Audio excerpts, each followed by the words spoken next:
ഹരേ കൃഷ്ണ. ഓം നമോ ഭഗവതേ വാസുദേവായ. ഓം നമോ ഭഗവതേ വാസുദേവായ.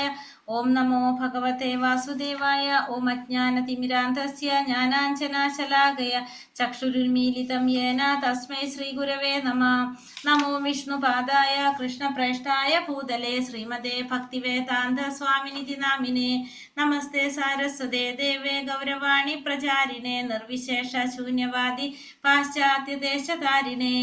ജയ ശ്രീ കൃഷ്ണ ചൈതന്യ പ്രഭു നിത്യാനന്ദ ശ്രീ അദ്വൈത ഗദാധര ശ്രീവാസാദി ഗൗരഭക്തവൃന്ദ.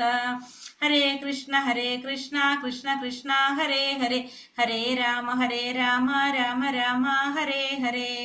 ഹരേ കൃഷ്ണ. ശ്രീ ശ്രീ രാധാ ഗോവിന്ദ് ടെമ്പിൾ ഇസ്കോൺ മാംഗ്ലൂരിന്റെ ഭഗവത്ഗീത 18 ദിവസത്തെ ഭഗവത്ഗീത ക്ലാസ്സിലേക്ക് എല്ലാവർക്കും സ്വാഗതം. ഹരേ കൃഷ്ണ. എല്ലാവർക്കും പ്രണാമം. ഹരേ കൃഷ്ണ. ഹരേ കൃഷ്ണ മാതാജി. ഹരേ കൃഷ്ണ മാതാജി. ഹരേ കൃഷ്ണ മാതാജി.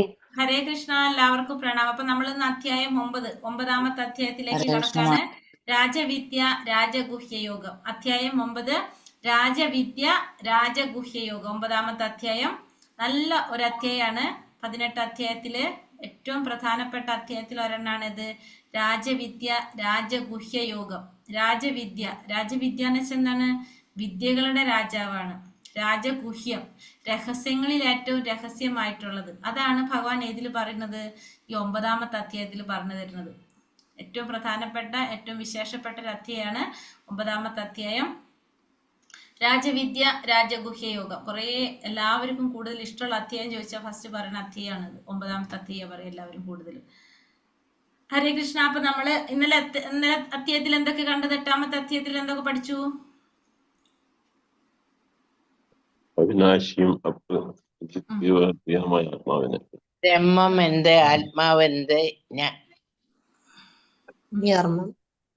ബ്രഹ്മം എന്ത്, ആത്മാവ് എന്ത് എന്ന് പഠിച്ചു. കാമ്യകർമ്മം. ഇതെല്ലാവരും മിണ്ടാതിരിക്കുന്നേ. ഇന്നലെ എന്തൊക്കെ പഠിച്ചത്? ബ്രഹ്മം എന്താ, ആത്മാവ് എന്താന്ന് പഠിച്ചു. പ്രത്യക്ഷ പ്രപഞ്ചം, പിന്നെ ആദിദൈവം അല്ലെ? അർജുനൻ കുറെ ചോദ്യങ്ങൾ ചോദിച്ചു ഭഗവാന്റെ അടുത്ത്, അല്ലെ? ബ്രഹ്മം എന്താണെന്ന് ചോദിച്ചു. അപ്പൊ ഇന്നലെ പുതിയൊരു പേര് നമ്മൾ പഠിച്ചു. ആത്മാവിന് എന്താ പറഞ്ഞു? ആത്മാവിനല്ലേ ബ്രഹ്മം എന്ന് പറയുന്നത്? ആണോ? അപ്പൊ ഇന്നലെ പറഞ്ഞല്ലേ ബ്രഹ്മം എന്ന് പറഞ്ഞു. ആ ബ്രഹ്മത്തിന്റെ അശാശ്വത പ്രകൃതി എന്ത് പറയും? സ്വഭാവത്തെ ആത്മാവിനെ ബ്രഹ്മം എന്ന് പറയും. പിന്നെ ബ്രഹ്മത്തിന്റെ ശാശ്വത പ്രകൃതി എന്ത് പറയും? കാമ്യകർമ്മങ്ങളാണോ? അധ്യാത്മം എന്ന് പറയും. ശരീരം നിലനിർത്താൻ വേണ്ടി ജീവാത്മാവ് ചെയ്യുന്ന പ്രവർത്തനങ്ങളെ കാമ്യകർമ്മം. പിന്നെ വേറെ 3 കാര്യം പഠിച്ചു. അതിഭൂതം, അതിദൈവം, അതിയജ്ഞൻ, അല്ലെ? അതിഭൂതം എന്ന് വെച്ചാൽ എന്താണ്?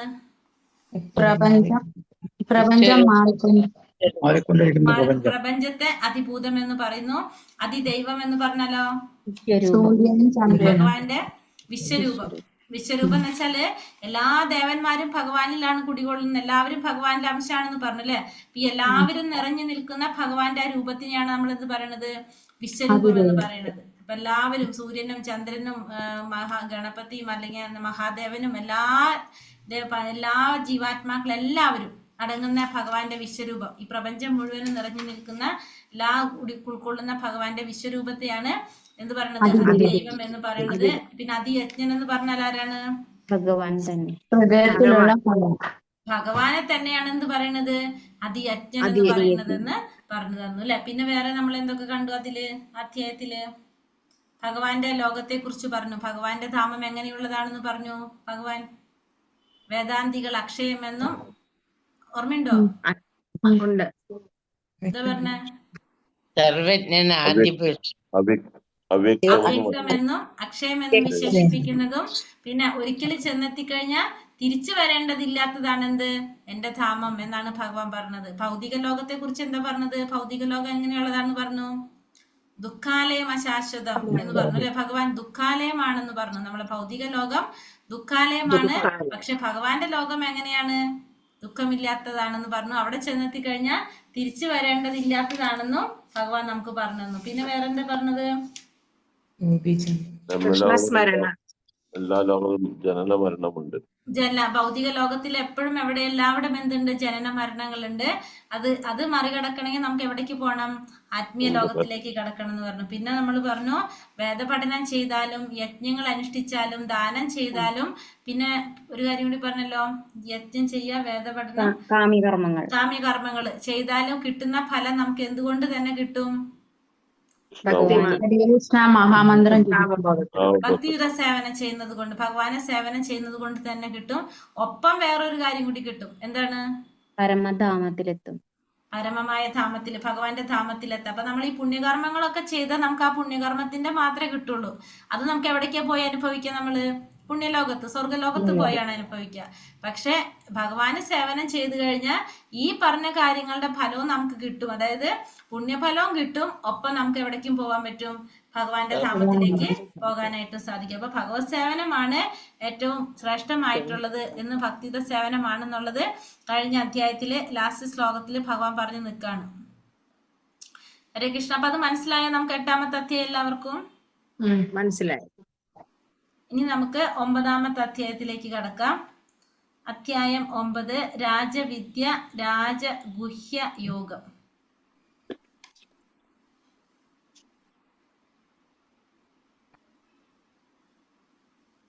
ഒരു മിനിറ്റ്, അധ്യായം ഒന്ന് എടുക്കട്ടെ.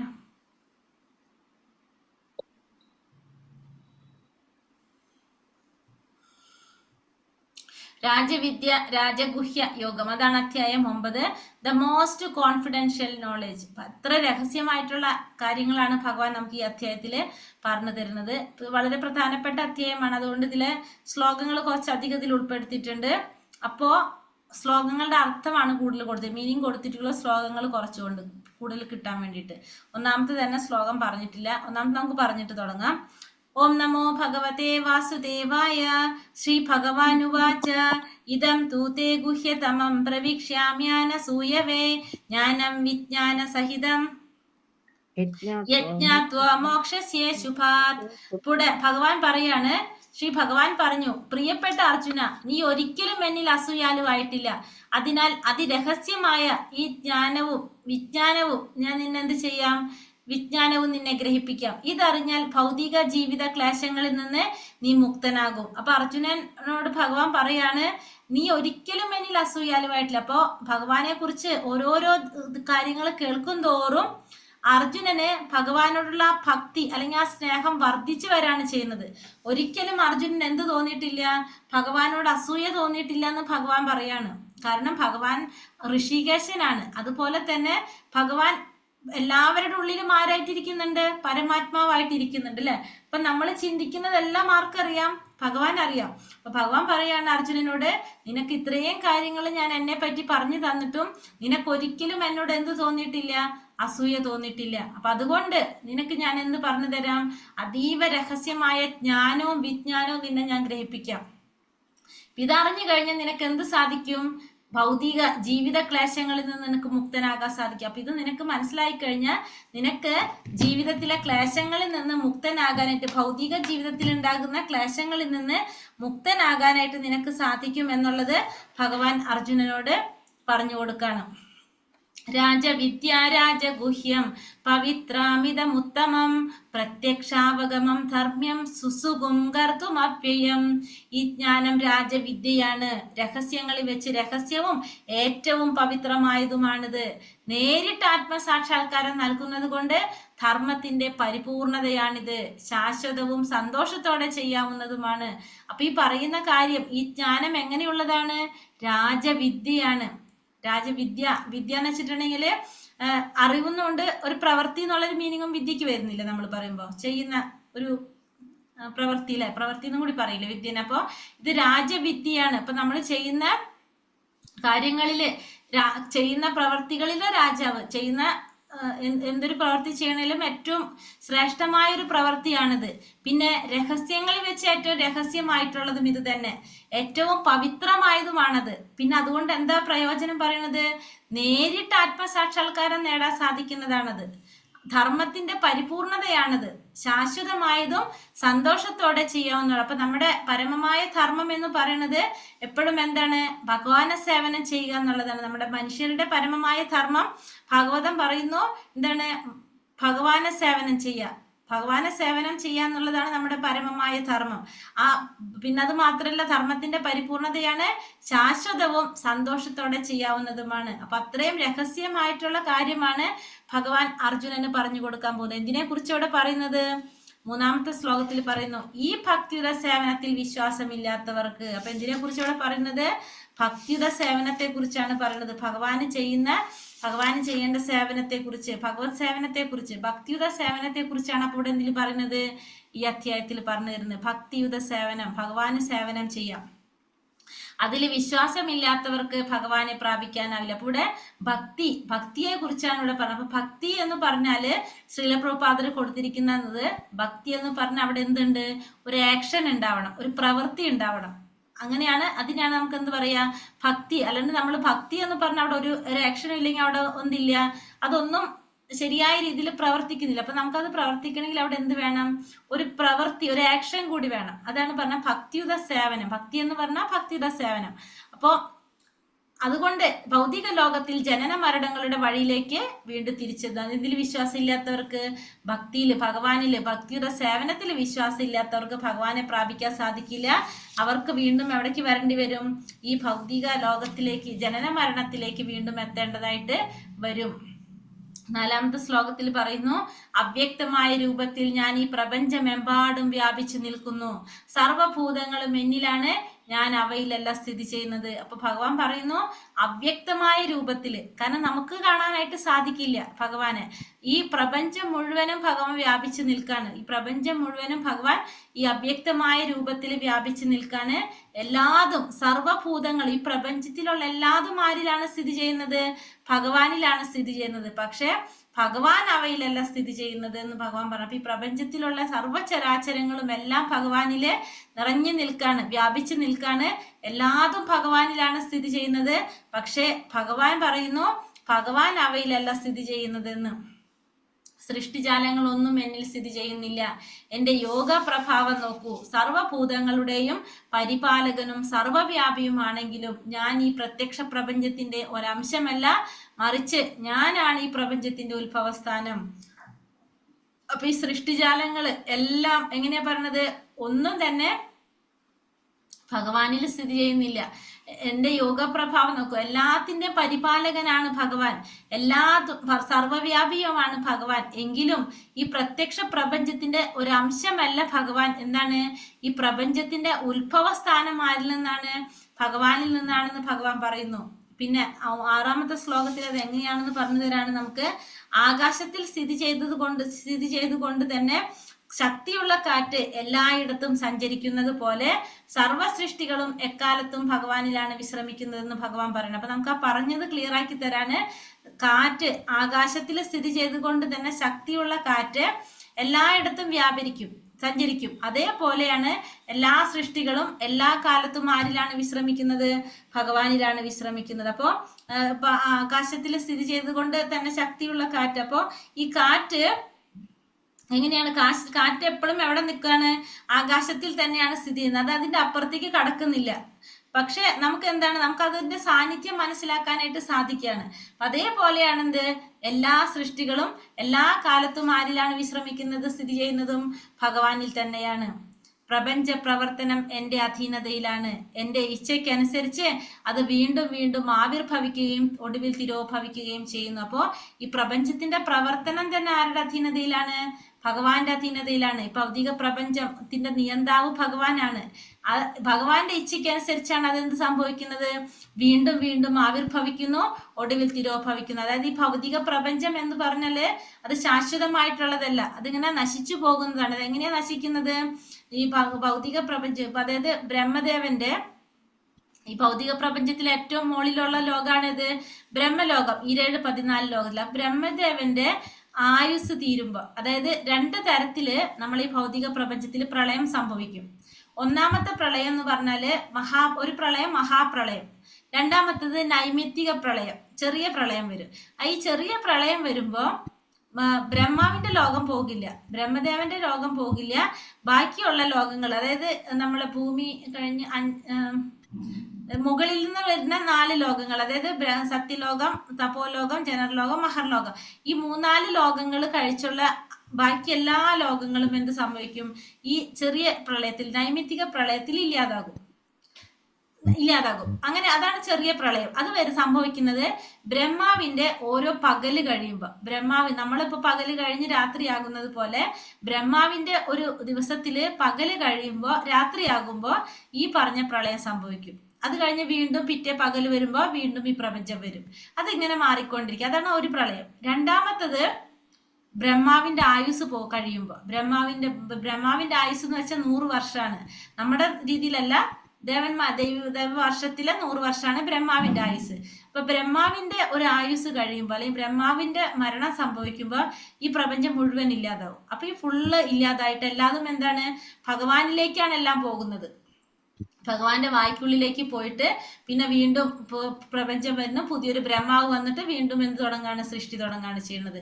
അപ്പൊ അങ്ങനെയാണ് എന്ത് സംഭവിക്കുന്നത്? എല്ലാതും ഭഗവാനിലേക്ക് ആവിർഭവിക്കുന്നു, ഭഗവാനിൽ നിന്ന് ആവിർഭവിക്കുന്നു, ഒടുവിൽ ഭഗവാനിലേക്ക് തിരോഭവിക്കുകയാണ് ചെയ്യുന്നത്. എല്ലാതും ഭഗവാന്റെ ഇച്ഛയ്ക്കനുസരിച്ച് തന്നെയാണ് ഇതൊക്കെ നടക്കുന്നത്. ധനഞ്ജയ, ഈ കർമ്മങ്ങൾക്കൊന്നും തന്നെ എന്നെ ബന്ധിക്കുവാൻ കഴിയില്ല. അപ്പൊ ഭഗവാൻ ഇതൊക്കെ ചെയ്യുന്നുണ്ടെങ്കിലും ഭഗവാനെ ഒന്നുകൊണ്ടും ബന്ധിക്കാനായിട്ട് സാധിക്കില്ല. ഒരു ഭൗതിക പ്രവർത്തനങ്ങളോടും ബന്ധപ്പെടാതെ ഉദാസീനനെ പോലെ സ്ഥിതി ചെയ്യുകയാണ് ഞാൻ. അപ്പൊ ഈ ഭൗതിക കാര്യങ്ങളിൽ ഒന്നും ബന്ധപ്പെടാതെ ഭഗവാൻ എങ്ങനെയാണ്? ഉദാസീനനാണ്. ഇപ്പൊ നമ്മളൊരു കാര്യം ചെയ്യുന്നോണ്ട് പക്ഷെ എന്തില്ല? നമുക്കതിനോട് മമതയില്ല, നമുക്കതിനോട് ഒരു ഭാവമില്ലാതെ നമ്മളത് ചെയ്യുക. അതേപോലെയാണ് ആര്? ഭഗവാനെ കുറിച്ച് ഇവിടെ ഭഗവാൻ പറയുന്നത്. മയത്യക്ഷേണ പ്രകൃതി സൂയതേ സചരാചരം ഹേതുനാനേന കൗന്ദേയ ജഗത് വിപരിവർത്തതേ. അല്ലയോ കുന്തിപുത്ര, എന്റെ ശക്തിവിശേഷങ്ങളിൽ ഒന്നായ ഈ ഭൗതിക പ്രകൃതി എന്റെ നിർദ്ദേശം അനുസരിച്ച് ചരാചരങ്ങളെല്ലാം സൃഷ്ടിക്കുന്നു. ഈ നിയമം അനുസരിച്ച് വീണ്ടും വീണ്ടും പ്രപഞ്ചം സൃഷ്ടിക്കപ്പെടുകയും സംഹരിക്കപ്പെടുകയും ചെയ്യുന്നു. അപ്പോൾ പറയുന്നു, ഭഗവാന്റെ ശക്തിവിശേഷങ്ങളിൽ ഒന്നാണ് എന്ത്? ഈ ഭൗതിക പ്രകൃതി. നമ്മൾ നേരത്തെ പഠിച്ചു 7ാമത്തെ അധ്യായത്തിൽ ഭഗവാന്റെ 2 ശക്തികളെ കുറിച്ച്. ഏതൊക്കെയാണ്? ഉത്കൃഷ്ട ശക്തിയും അധമ ശക്തിയും. ഉത്കൃഷ്ട ശക്തി എന്ന് പറയുന്നത് ജീവാത്മാക്കളാണ്, അധമ ശക്തി എന്ന് പറയുന്നത് ഭൗതിക പ്രകൃതിയാണെന്ന് പറഞ്ഞു. അപ്പൊ ഈ അധമശക്തിയായിട്ടുള്ള ഭൗതിക പ്രകൃതി ഭഗവാന്റെ നിർദ്ദേശം അനുസരിച്ചാണ് എന്ത് ചെയ്യുന്നത്? സർവചരാചരങ്ങളെ സൃഷ്ടിക്കുന്നത്. ഭഗവാന്റെ എല്ലാതും ഭഗവാന്റെ നിർദ്ദേശത്തിനനുസരിച്ച് ചരാചരങ്ങളെല്ലാം സൃഷ്ടിക്കുകയാണ്. ഈ നിയമം അനുസരിച്ച് അതെന്ത് ചെയ്യാണ്? വീണ്ടും വീണ്ടും പ്രപഞ്ചം സൃഷ്ടിക്കുന്നു, സംഹരിക്കുകയും ചെയ്യുന്നതൊക്കെ ആരുടെ നിയമം? ആര് പറയുന്നത് അനുസരിച്ചാണ്? ഭഗവാന്റെ നിർദ്ദേശങ്ങൾ അനുസരിച്ചാണ് ഈ ഭൗതിക പ്രകൃതി എല്ലാതും ചെയ്യുന്നത്. അവജാനന്തി മാമൂഢ മാനുഷീം തനുമാശ്രിതം പരം ഭാവാമജാനന്തോ മമ ഭൂത മഹേശ്വരം.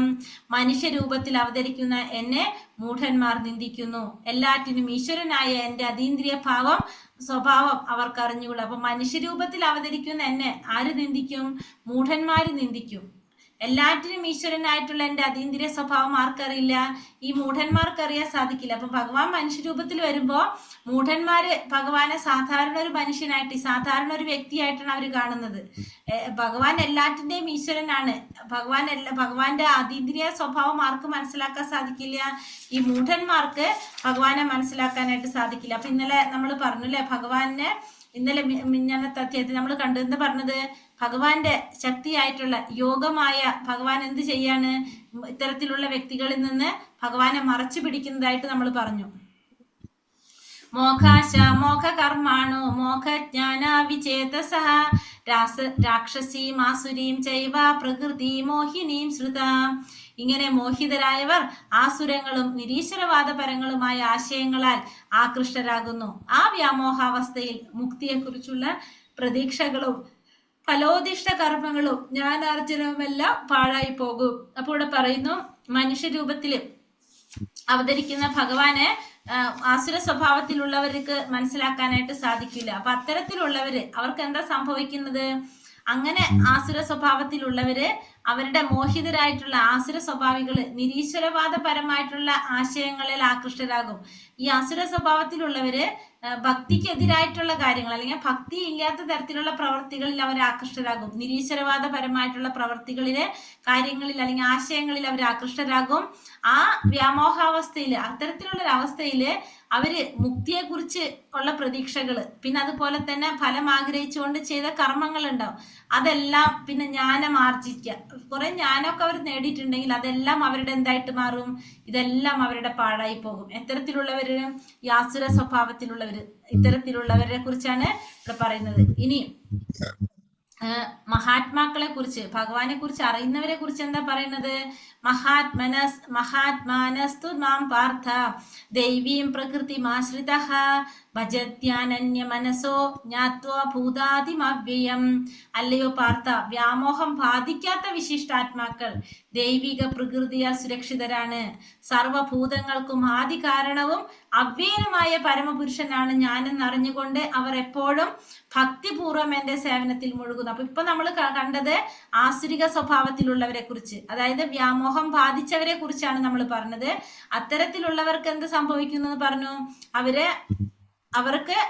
അവരെങ്ങനെയാണ്? വ്യാമോഹിതരായിട്ടുള്ളവര് നിരീശ്വരവാദപരമായിട്ടുള്ള ആശയങ്ങളാൽ ആകർഷരാകുന്നു മാത്രമല്ല, അവര് മുക്തിക്ക് വേണ്ടിയിട്ടോ ഫലോദിഷ്ട കർമ്മങ്ങളോ ജ്ഞാനം നേടാൻ വേണ്ടി അവർ ചെയ്ത കാര്യങ്ങളൊക്കെ അവരുടെ എന്താണ്? ഒക്കെ പാഴായി പോകുന്നുള്ളത് നമ്മളിവിടെ കണ്ടു. ഇനി ഇവിടെ അടുത്ത ശ്ലോകത്തിൽ ഭഗവാൻ പറയാണ്, വ്യാമോഹം ബാധിക്കാത്ത വിശിഷ്ടാത്മാക്കള്, അതായത് ആസുര സ്വഭാവത്തിലല്ലാത്തവര്, അവര് ദൈവീക പ്രകൃതിയാൽ സുരക്ഷിതരാണ്.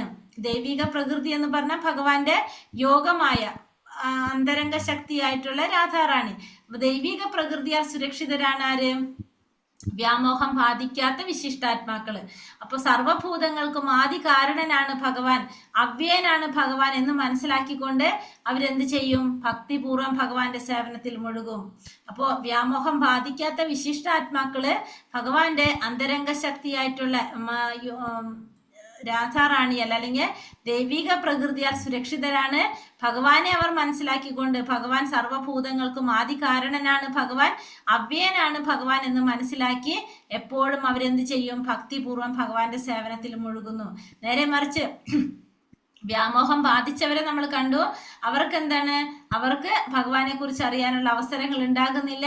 അവര് ആ ചെയ്ത മോക്ഷത്തിന് വേണ്ടി ചെയ്ത എല്ലാ തരത്തിലുള്ള ഓരോ കാര്യങ്ങളും എന്താണ്? അതൊക്കെ പാഴായി പോകുന്നതായിട്ട് നമ്മൾ പറഞ്ഞു. ഇവിടെ പക്ഷെ അവർക്ക് എന്താണ്? ഭഗവാന്റെ അന്തരംഗ ശക്തിയുടെ സംരക്ഷണത്തിൽ നിൽക്കുകയാണ് ചെയ്യുന്നത്. അവരെന്താ ചെയ്തുകൊണ്ടിരിക്കുന്നത്? അവരെപ്പോഴും മഹാത്മാക്കളായിട്ടുള്ള വ്യക്തികള്, ഭഗവാന്റെ അന്തരംഗ ശക്തിയുടെ സംരക്ഷണത്തിലുള്ള ആ ഭക്തന്മാര് എന്ത് ചെയ്തുകൊണ്ടിരിക്കും? സതതം കീർത്തയന്തോ മാം യതന്തശ്ചാദ്രടാവൃതഃ നമസ്യന്തശ്ച മാം ഭക്ത്യ നിത്യയുക്ത ഉപാസതേ. എല്ലായ്പ്പോഴും എന്റെ കീർത്തികൾ ആലപിച്ചും നിശ്ചയദാർഢ്യത്തോടെയും പ്രയത്നിച്ചുകൊണ്ടും എന്റെ മുമ്പിൽ പ്രണമിച്ചുകൊണ്ടും ഈ മഹാത്മാക്കൾ നിരന്തരം എന്നെ ഭക്തിയോടുകൂടി ആരാധിക്കുന്നു. അപ്പൊ എന്താ ചെയ്യുന്നവര്?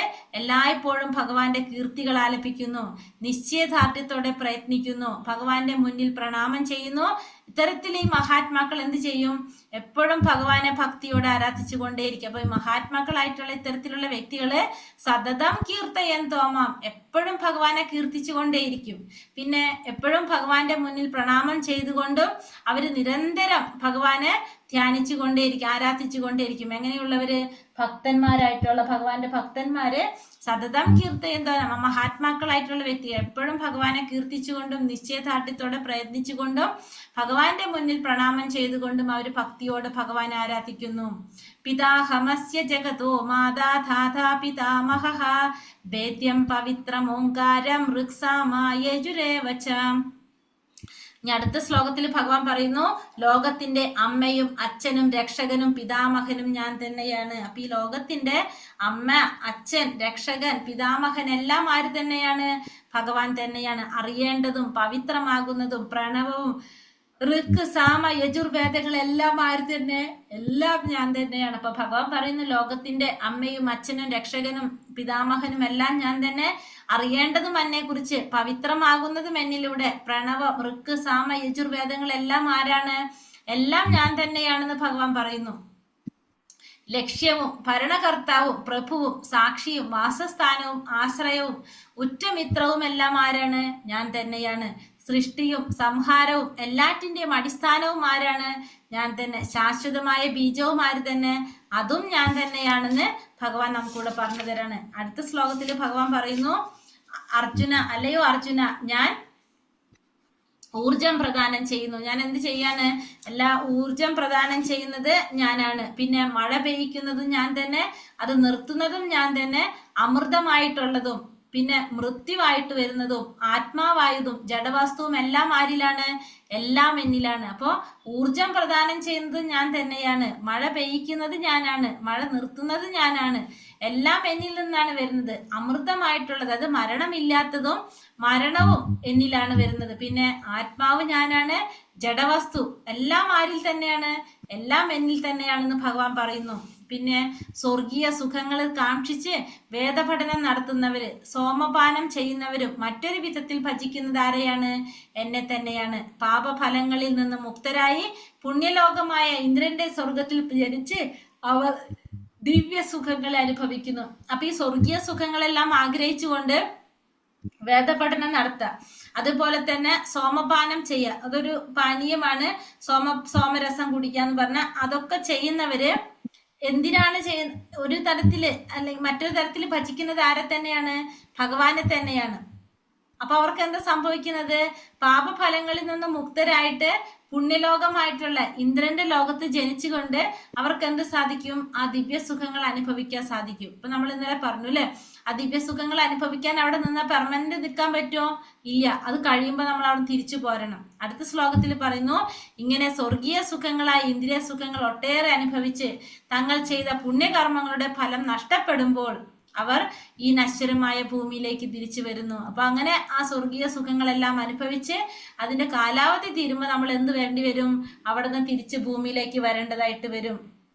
വേദത്രയ പ്രമാണങ്ങളിൽ ഉറച്ചു നിൽക്കുന്ന സുഖാനുഭോഗാന്വേഷികൾക്ക് ജന്മമൃത്യു പരമ്പരയല്ലാതെ മറ്റൊന്നും കിട്ടാനില്ല. അപ്പൊ ഇത്തരത്തില് നമ്മൾ സുഖഭോഗങ്ങൾക്ക് വേണ്ടിയിട്ട് നമ്മൾ അന്വേഷിച്ചു കൊണ്ടിരിക്കുന്നവർക്ക് ഈ ജന്മമൃത്യു പരമ്പരയല്ലാതെ വേറൊന്നും കിട്ടില്ല. കാരണം നമ്മൾ എന്താണ്, നമ്മൾ ആ സുഖങ്ങൾ അനുഭവിക്കാൻ പുണ്യലോകത്ത് പോകും, അവിടെ നിന്ന് അത് കഴിയുമ്പോൾ നമ്മൾ തിരിച്ച് ഭൂമിയിലെ വരും. അപ്പൊ നമുക്ക് എന്ത് വന്നുകൊണ്ടിരിക്കും? ഈ ജന്മമൃത്യു പരമ്പരയാണ് നമുക്ക് കിട്ടുന്നത്. ക്ഷീണേ പുണ്യേ മർത്യലോകം വിശന്തി എന്നാണ് പറയുന്നത്, അല്ലാതെ മറ്റൊന്നും നമുക്ക് കിട്ടാനില്ല.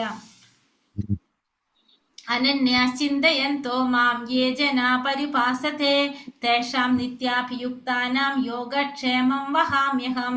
എന്റെ ദിവ്യരൂപത്തെ ധ്യാനിച്ചുകൊണ്ട് പൂർണ്ണമായ ഭക്തിയോടെ ആരാണ് എന്നെ എല്ലായ്പ്പോഴും ആരാധിക്കുന്നത് അവർക്ക് വേണ്ടുന്നതെല്ലാം ഞാൻ നൽകും, അവർക്കുള്ളതെല്ലാം ഞാൻ നിലനിർത്തുകയും ചെയ്യും. അപ്പൊ ഇനി ഭഗവാൻ പറയുന്നത്, ആരാണോ ഭഗവാനെ ധ്യാനിച്ചുകൊണ്ട് ഭക്തിയോടുകൂടി, എടുത്തു പറയുന്നുണ്ട്, പൂർണ്ണമായ ഭക്തിയോടെ ആരാണോ എല്ലായ്പ്പോഴും എന്നെ ആരാധിക്കുന്നത് അവർക്ക് വേണ്ടതെല്ലാം ആര് നൽകും? ഞാൻ തന്നെ നൽകും. അവർക്കുള്ളതെല്ലാം ഞാൻ നിലനിർത്തുകയും ചെയ്യും. അപ്പൊ ഭക്തിയോടുകൂടി ഭഗവാൻ ആരാധിക്കുന്നവർക്ക് നമ്മളൊന്നും പ്രത്യേകം പറയേണ്ട ആവശ്യമില്ല. നമ്മൾ എന്ത് ചെയ്താൽ മതി? ഭക്തിയോടെ ഭഗവാൻ ആരാധിച്ചാൽ മാത്രം മതി. അങ്ങനെയാണെങ്കിൽ അവർക്ക് എന്താണോ വേണ്ടത് അത് ആര് തന്നെ നൽകും? ഭഗവാൻ തന്നെ നൽകും. പിന്നെ അവർക്കുള്ളത് ഞാൻ എന്ത് ചെയ്യും? നിലനിർത്തി കൊടുക്കുകയും ചെയ്യും. അപ്പൊ നമുക്കൊരു കാര്യം നമുക്ക് മനസ്സിലാക്കാം, നമ്മളെ കയ്യില് നമ്മൾ ആഗ്രഹിക്കുന്നത് നമുക്ക് കിട്ടിയില്ലെങ്കിൽ അതിന്റെ അർത്ഥം എന്താണ്? അത് നമുക്ക് വേണ്ടാത്തതായിരുന്നു. നമുക്ക് വേണ്ടത് ആര് തന്നെ നൽകും? ഭഗവാൻ തന്നെ നൽകും. നമുക്കുള്ളത് ഭഗവാൻ നിലനിർത്തി തരികയും ചെയ്യും. അപ്പൊ നമ്മളിൽ നിന്ന് എന്തെങ്കിലും പോയത് നമുക്ക് അർഹതയില്ല, നമുക്ക് വേണ്ടാത്തതായിരുന്നു എന്നുള്ളതും കൂടി നമുക്ക് മനസ്സിലാക്കാം. യേ പന്യദേവതാ ഭക്ത യജന്തേ ശ്രദ്ധയാന്വിതഃ തേപി മാമേവ കൗന്ദേയ യജന്ത്യാ വിധിപൂർവകം. മറ്റു ദേവന്മാരുടെ ഭക്തന്മാരും വിശ്വാസപൂർവം അവരെ ഉപാസിക്കുന്നവരും വാസ്തവത്തിൽ എന്നെ തന്നെയാണ് ഉപാസിക്കുന്നത്. കുന്തിപുത്ര, എന്നാൽ അവരങ്ങനെ ചെയ്യുന്നത് അവിധിപൂർവകം, വിധിപൂർവകമല്ല എന്ന് ഭഗവാൻ പറഞ്ഞു. അപ്പൊ മറ്റുള്ള ദേവന്മാരുടെ ഭക്തന്മാര്, മറ്റു ദേവന്മാരെ ആരാധിക്കുന്നവര് എല്ലാം വിശ്വാസപൂർവ്വം ഉപാസിക്കുന്നത് ആരെ തന്നെയാണ്? ശരിക്കും ഭഗവാനെ തന്നെയാണ്. നമ്മൾ പറഞ്ഞു, എല്ലാ ദേവന്മാരും ഭഗവാന്റെ അംശമാണ്, ഭഗവാനിലാണ് നിറഞ്ഞു നിൽക്കുന്നത്. അപ്പൊ മറ്റുള്ള ദേവന്മാരെ ആരാധിക്കുന്നവരും ശരിക്കും ആരെ തന്നെയാണ് ആരാധിക്കുന്നത്? ഭഗവാനെ തന്നെയാണ് ആരാധിക്കുന്നത്. പക്ഷെ അവരാ ചെയ്യുന്നത് എങ്ങനെയല്ല? വിധിപ്രകാരമല്ല. അവര് വിധിപ്രകാരമല്ല അത് ചെയ്യുന്നതെന്ന് ഭഗവാൻ പറയാണ്. യാന്തി ദേവാവ്രതാ ദേവാൻ പിത്രൻ യാന്തി പിതൃവ്രതഃ ഭൂതാനി യാന്തി ഭൂതേച്യ യാന്തി മത്യാജിനോപി മാം. ദേവന്മാരെ ആരാധിക്കുന്നവർ ദേവന്മാരോടൊപ്പം ജനിക്കും, പിതൃപൂജകർ പിതൃക്കളോടൊപ്പം ജനിക്കും, ഭൂതപ്രേതാദികൾ ഉപാസിക്കുന്നവരാകട്ടെ അവരോടൊപ്പമാണ് ജനിക്കുക.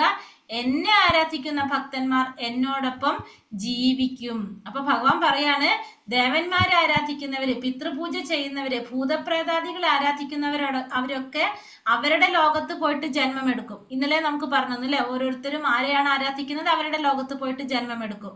പക്ഷെ ഭഗവാൻ ആരാധിക്കുന്നവര്, ഭഗവാന്റെ ഭക്തന്മാര് എന്താണ് പറഞ്ഞത്, ഭഗവാനോടൊപ്പം ജീവിക്കുന്ന പറയണം. മറ്റുള്ളവരൊക്കെ അവിടെ ജന്മമെടുക്കും, ജനിച്ചു കഴിഞ്ഞാൽ അവിടെ എന്തുണ്ട്, മരണമുണ്ട്. പക്ഷെ ഭഗവാൻ ആരാധിക്കുന്ന ഭക്തന്മാര് ഭഗവാനോടൊപ്പം ജീവിക്കും എന്നാണ് ഭഗവാൻ പറയുന്നത്. പത്രം പുഷ്പം ഫലം തോയം യോമേ ഭക്ത്യാ പ്രയച്ഛതി തദഹം ഭക്ത്യുപഹൃത അശ്നാമി പ്രയതാത്മനഃ. സ്നേഹത്തോടും ഭക്തിയോടും കൂടി ഒരാൾ എനിക്ക് അർപ്പിക്കുന്നത് എന്തും, അത് ഇലയാകാം, പൂവാകാം, ഫലമാകാം, ജലമാകാം, അത് ഞാൻ സ്വീകരിക്കാം. അപ്പൊ ഭഗവാന് ഭക്തിയോടുകൂടി സ്നേഹത്തോടു കൂടി ഭഗവാന് സമർപ്പിക്കുന്നത് ഒരു ഇലയായാൽ പോലും, ഒരു പൂവായാൽ പോലും, ഒരു ഫലമായാൽ പോലും, പഴവർഗ്ഗങ്ങളായാൽ പോലും, ഒരു കുറച്ച് ജലമായാൽ പോലും ഭഗവാൻ അതെന്ത് ചെയ്യും, സ്വീകരിക്കും. പക്ഷെ അത് എങ്ങനെ കൊടുക്കണം, സ്നേഹത്തോടെയും ഭക്തിയോടെയും കൊടുക്കണം. ഇല എന്ന് ഉദ്ദേശിക്കുന്നത് തുളസി ഇലയാണ്. പിന്നെ ഫലം തോയം എന്ന് പറയുന്നത് വെള്ളമാണ്. അപ്പോൾ നമ്മളെ സാധാരണ എല്ലാവരുടെ വീട്ടിലും ഉണ്ടാകുന്ന കാര്യങ്ങളാണ് എന്ത്, ഒരു പുഷ്പമില്ലാത്ത ഒരു വീട്ടിൽ, പൂവില്ലാത്തൊരു വീടില്ല, ജലമില്ലാത്ത വീടില്ല, തുളസി ഇല്ലാത്തൊരു വീടുണ്ടാവില്ല, പഴങ്ങൾ, എന്തെങ്കിലും പഴം നമ്മളെ വീട്ടിൽ എപ്പോഴും ഉണ്ടാവും. അപ്പോൾ ഈ 4 കാര്യങ്ങളാണ് ഭഗവാന് സമർപ്പിക്കുന്നത്. ഇതെല്ലാവർക്കും ഒരേപോലെ ചെയ്യാൻ സാധിക്കുന്നതാണ് എന്ത്, ഈ 4 കാര്യങ്ങൾ. അതെങ്ങനെ ചെയ്യണം, സ്നേഹത്തോടെ ഭക്തിയോടെ ചെയ്യാം. സ്നേഹത്തോടെ ഭക്തിയോടെ ഭഗവാന് സമർപ്പിക്കണം എന്നാണ് ഭഗവാൻ ഇവിടെ പറയുന്നത്. യത് കരോഷി യദശ്നാസി യജ് ഹോഷി ദദാസി യത് പസസി കൗന്ദേയ തത് കുരുഷാമദർപ്പണം.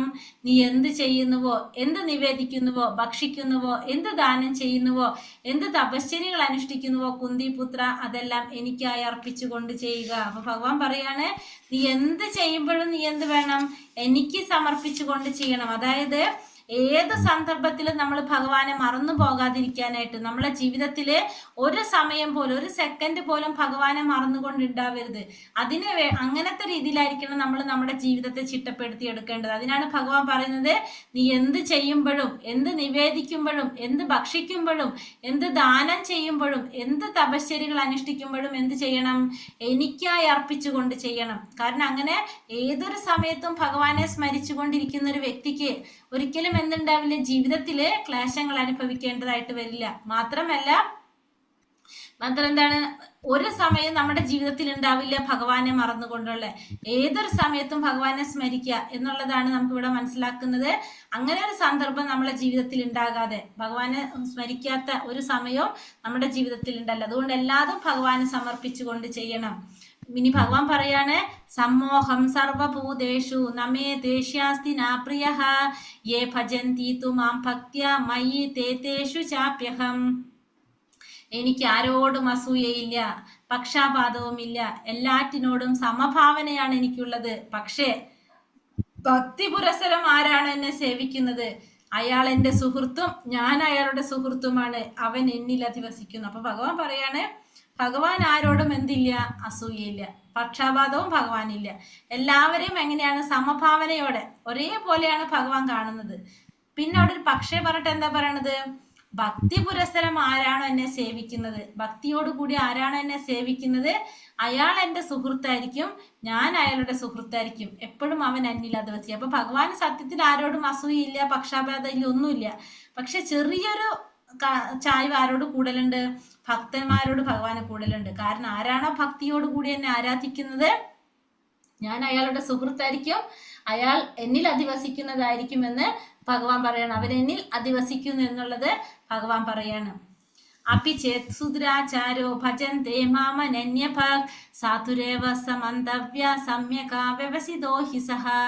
ഒരാൾ അത്യന്തം ഹീനമായൊരു പ്രവൃത്തി ചെയ്താൽ പോലും ഭക്തിപൂർവ്വം ഭഗവത് സേവനത്തിൽ ഏർപ്പെടുന്ന പക്ഷം അയാളെ സാധുവായിട്ട് കരുതണം. കാരണം തൻ്റെ ദൃഢവിശ്വാസത്തിൽ അദ്ദേഹം ശരിയായി വർത്തിക്കുന്നു. അപ്പോൾ ഒരു വ്യക്തി അത്യന്തം ഹീനമായൊരു പ്രവൃത്തി ചെയ്തു, പക്ഷെ അദ്ദേഹം എന്താണ് ചെയ്താൽ പോലും ഭക്തി സേവനത്തിൽ ഏർപ്പെടാണ്, ഭഗവാന്റെ സേവനത്തിൽ ഏർപ്പെടുന്ന ഒരു വ്യക്തിയാണെങ്കിൽ അയാളെ നമ്മൾ സാധുവായിട്ട് കരുതണം. കാരണം ഭക്തിയുത സേവനം ചെയ്യുന്നതോടുകൂടി ഭഗവാൻ എന്ത് ചെയ്യാണ്?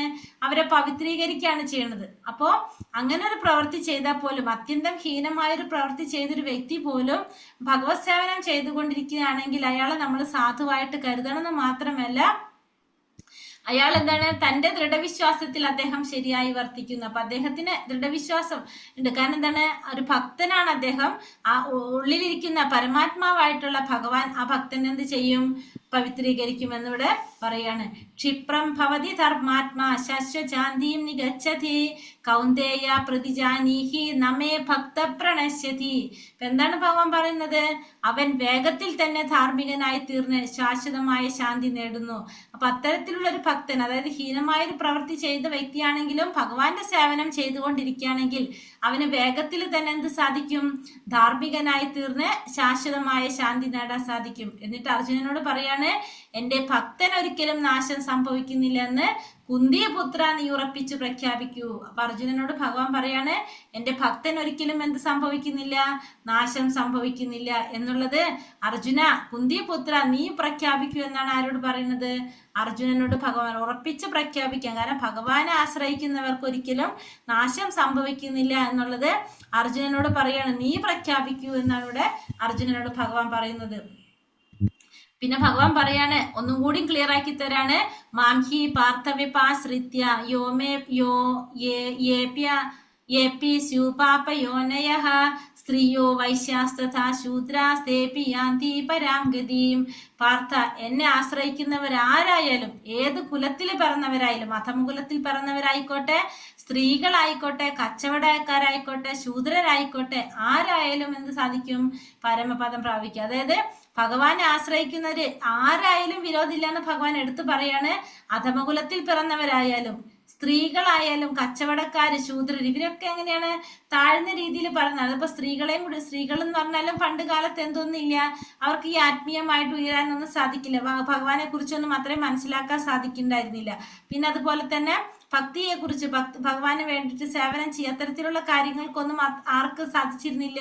സ്ത്രീകൾക്ക് സാധിച്ചില്ല. ഇപ്പൊ കച്ചവടക്കാര്, ശൂദ്രര്, അതായത് അധമകുലത്തിൽ പിറന്നവരായാലും എന്താണ്, താരതമ്യേന ഭഗവാനെ പ്രാപിക്കാൻ ബുദ്ധിമുട്ടാണെന്ന് സമൂഹം കൽപ്പിച്ചിരിക്കുന്നവര്, ഇതൊക്കെ അന്നത്തെ സമൂഹത്തിൽ പറഞ്ഞിരിക്കുന്നവരാണ്. അപ്പൊ ഭഗവാൻ എടുത്തു പറയാണ്, ഈ സമൂഹം പറഞ്ഞിരിക്കുന്ന രീതിയിലുള്ള, അതായത് നേരെ മറിച്ച് പറഞ്ഞിരിക്കുന്ന, തിരിച്ച് ശൂദ്രരെ സംബന്ധിച്ച് അവർക്കൊന്നും എന്താണ്, അവര് ഭഗവാനെ സേവിക്കാനായിട്ട് പാടില്ല എന്ന് നമ്മളിവിടെ എന്താ പറയാ, സമൂഹത്തില് എന്ത് പറയാ, ഒരു വിലക്ക് വന്നിട്ടുണ്ടെങ്കിൽ പോലും അതൊന്നും ആര് പരിഗണിക്കുന്നില്ല? ഭഗവാൻ പരിഗണിക്കുന്നില്ല. ഭഗവാനെ സംബന്ധിച്ച് ആര് ഭഗവാനെ സേവനം ചെയ്താലും അവർക്കെല്ലാം എന്ത് സാധിക്കും? പരമപദം പ്രാപിക്കാനായിട്ട് സാധിക്കും. അതായത് നമ്മൾ പറയുന്ന രീതിയിലല്ല ഭഗവാൻ പറയുന്നത്. ഭഗവാൻ എന്താ പറയണത്? ഭഗവാനെ ആരാണോ ഭക്തിയോടുകൂടി ഭഗവാനെ സേവിക്കുന്നത് അവർക്കെല്ലാം ഭഗവാനെ പ്രാപിക്കാനായിട്ട് സാധിക്കും എന്നുള്ളത് ഭഗവാൻ എടുത്തു പറയാണ് ഇവിടെ. മന്മനാ ഭവ മദ്ഭക്ത മത്യാജീമാ നമസ്കുരു മാമേ വൈഷ്യസി യുക്തൈവ ആത്മാനം മത്പരായണ. എന്നിൽ മനസ്സുറപ്പിക്കുക, എന്റെ ഭക്തനാവുക, എന്നെ ആരാധിക്കുകയും പ്രണമിക്കുകയും ചെയ്യുക. എന്നിൽ പൂർണ്ണമായി മുഴുകിയിരിക്കുന്നത് കൊണ്ട് നീ തീർച്ചയായും എന്നെ പ്രാപിക്കാൻ സാധിക്കും. അപ്പൊ ഭഗവാൻ പറയുന്നു, എന്താണ് ചെയ്യേണ്ടത്? മന്മനാഭവ മത്ഭക്തോ മത്യാജീമാ നമസ്കുരു മാമേ വൈഷ്യസ്യ യുക്തൈവ ആത്മാനം മത്പരായണ. എന്നിൽ മനസ്സുറപ്പിക്കുക. ആദ്യം തന്നെ എന്ത് വേണം? ഭഗവാനിൽ മനസ്സുറപ്പിച്ച് ഭഗവാന്റെ ഭക്തനാവണം, ഭഗവാനെ ആരാധിക്കണം, ഭഗവാനെ പ്രണമിക്കണം. അങ്ങനെ ഭഗവാനിൽ തന്നെ പൂർണ്ണമായിട്ട് മുഴുകിയിരുന്നു കഴിഞ്ഞാൽ നീ തീർച്ചയായും എന്നെ പ്രാപിക്കും. ഭഗവാനെ പ്രാപിക്കാനായിട്ട് സാധിക്കും. എങ്ങനെയാണെങ്കിൽ ഭഗവാന്റെ ഭക്തനായ, ഭഗവാനെ ആരാധിക്കുകയും പ്രണമിക്കുകയും ചെയ്തു കഴിഞ്ഞാൽ തീർച്ചയായിട്ടും നിനക്ക് എന്ത് സാധിക്കും? എന്നെ പ്രാപിക്കാൻ സാധിക്കുമെന്ന് ഭഗവാൻ ഇവിടെ പറയണം. അപ്പൊ പറയുന്നു, മന്മനാഭവ മത്ഭക്തോ, നീ എന്ത് ചെയ്യണം? എന്നിൽ മനസ്സുറപ്പിക്കുക, എന്റെ ഭക്തനാവുക, എന്നെ ആരാധിക്കുകയും പ്രണമിക്കുകയും ചെയ്യുക. അങ്ങനെ നിനക്ക് പൂർണ്ണമായിട്ട് മുഴുകിയിരിക്കുകയാണെങ്കിൽ നിനക്ക് എന്നെ പ്രാപിക്കാൻ സാധിക്കുമെന്നുള്ളത് ഭഗവാൻ ഇവിടെ തീർത്തു പറഞ്ഞതാണ്. ഹരേ കൃഷ്ണ ഹരേ കൃഷ്ണ കൃഷ്ണ കൃഷ്ണ ഹരേ ഹരേ, ഹരേ രാമ രാമ രാമ ഹരേ ഹരേ. വാഞ്ചാകൽപതരൂപേശ്ച കൃപാ സിന്ധോഭ്യവച പതിതാനാം പാവനേഭ്യോ വൈഷ്ണവേഭ്യോ നമോ നമഃ. अनंत कोटि वैष्णव भक्त वृंद की जय, श्रील प्रभुपाद की जय, गुरुदेव की जय, नित्याय गौर ब्रह्मानंदे हरि हरि बोल. हरे कृष्णा. ഹരേ കൃഷ്ണ. ഹരേ കൃഷ്ണ മാതാജി, എല്ലാവർക്കും പ്രണാമം. അപ്പൊ നമ്മള് ഇന്നത്തെ 9ാമത്തെ അധ്യായം